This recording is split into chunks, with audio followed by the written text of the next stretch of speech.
Miss Nelson is Missing by Harry Allard and James Marshall.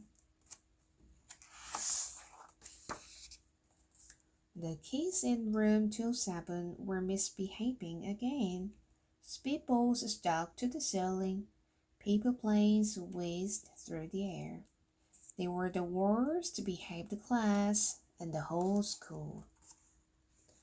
"Now, settle down," said Miss Nelson in a sweet voice. But the class would not settle down.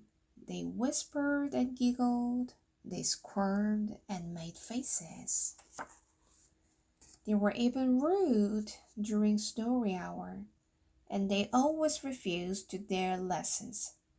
"Something will have to be done," said Miss Nelson. The next morning, Miss Nelson did not come to school. "Wow!" yelled the kids. "Now we can really act up." They began to make more spitballs and paper planes. "Today, let's be just terrible," they said.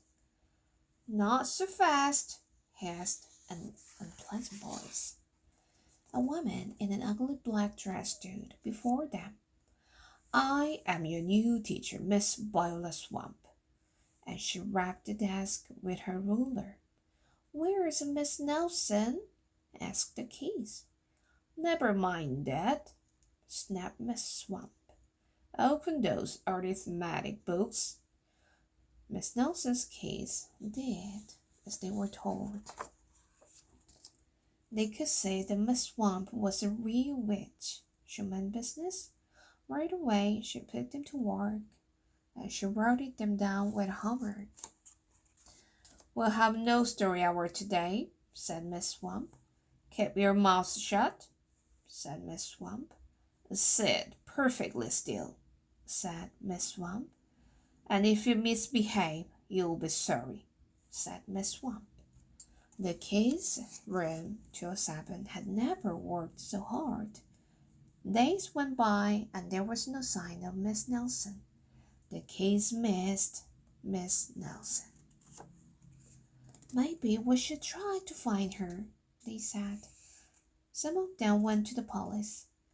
Detective Max Mugg was assigned to the case. He listened to their story. He scratched his chin. He said. I think Miss Nelson is missing." Detective Max Mugg had not been much help. Other kids went to Miss Nelson's house. The shades were tightly drawn, and no one answered the door. In fact, the only person they did see was the wicked Miss Viola Swamp coming up the street. "If she sees us, she'll give us more homework." They got away just in time. "Maybe something terrible happened to Miss Nelson. Maybe she was gobbled up by a shark," said one of the kids. But that didn't seem likely. "Maybe Miss Nelson went to Mars," said another kid. But that didn't seem likely either.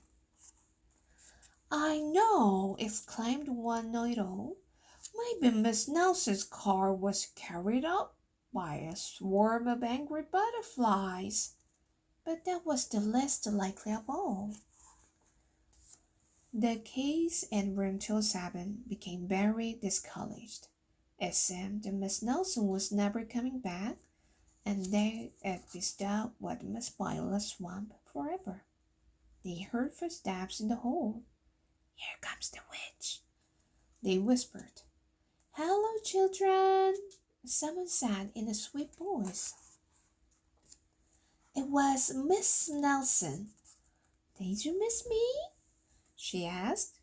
"We certainly did," cried all the kids. "Where were you?" "That's my little secret," said Miss Nelson. "How about a story hour?" "Oh, yes," cried the kids.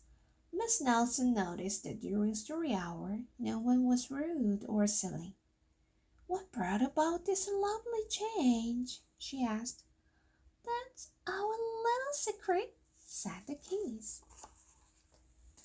Back home, Miss Nelson took off her coat and hung it in the closet, right next to an ugly black dress. When it was time for bed, she sang a little song. I never tell, she said to herself with a smile. P.S. Detective Max Mugg is working on a new case. He is now looking for Miss Viola's swamp. The end.